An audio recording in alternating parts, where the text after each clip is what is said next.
વિસ્તારમાં ખનીજ ચોરીનો પર્દાફાશ થયો છે। 21 ડમ્પર અને 4 હિટાચી મશીન જપ્ત કરી લેવાયા છે। એએસપીએ 10 કરોડથી વધુનો મુદ્દામાલ પણ જપ્ત કર્યો છે। 11 માટી ભરેલા ડમ્પર, 10 ખાલી ડમ્પર પણ જપ્ત કરી લેવામાં આવ્યા છે।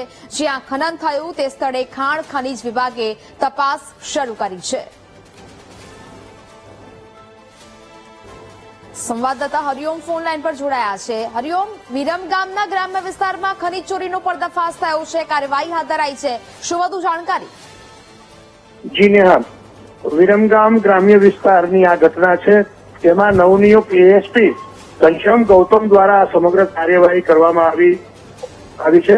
ત્યારે વિરમગામના ગ્રામ્ય વિસ્તારમાં એક સચાણા નજીક 11 માટી ભરેલા ડમ્પરો હતા અને 10 ખાલી ડમ્પરો જે જપ્ત કરવામાં આવ્યા છે। 4 હિટાચી મશીનને પણ જપ્ત કરવામાં આવ્યા છે। વિરોચનનગર પાસે પણ એક માટીનું ખોદાણ જે થયું હતું એ ખાડાને લઈ ખાણ ખનીજ વિભાગને પણ તાકીદ કરવામાં આવી અને તેમાં કેટલું માત્રામાં ખનન થયું છે અને નિયમ મુજબની કાર્યવાહી કરવા માટેના એએસપી દ્વારા હુકમ કરવામાં આવ્યા છે। ત્યારે વિરમગામમાં મોટા પાયે ખનીજ ચોરીનું આ આખું કૌભાંડનો પર્દાફાશ થયો છે અને બહુ મહત્વની વાત એ છે કે આ સમગ્ર ખનનની પ્રક્રિયા જે ચાલુ હતી ત્યારે કોઈ વિરમગામના જાગૃત નાગરિક દ્વારા વારંવાર તંત્રના સ્થાનિક અધિકારીઓને એની લેખિતમાં રજૂઆત કરવામાં આવી હતી, છતાં પણ તંત્ર અવગણના કરતું હતું અને નવનિયુક્ત એએસપીને જ્યારે આ વ્યક્તિએ મળી અને આ સમગ્ર વાત રજૂ કરી ત્યારબાદ એએસપી દ્વારા આ સમગ્ર કાંડ ઉપર સપાટો બોલાવવામાં આવ્યો હતો અને હાલ 10 કરોડ ઉપરાંતનો મુદ્દામાલ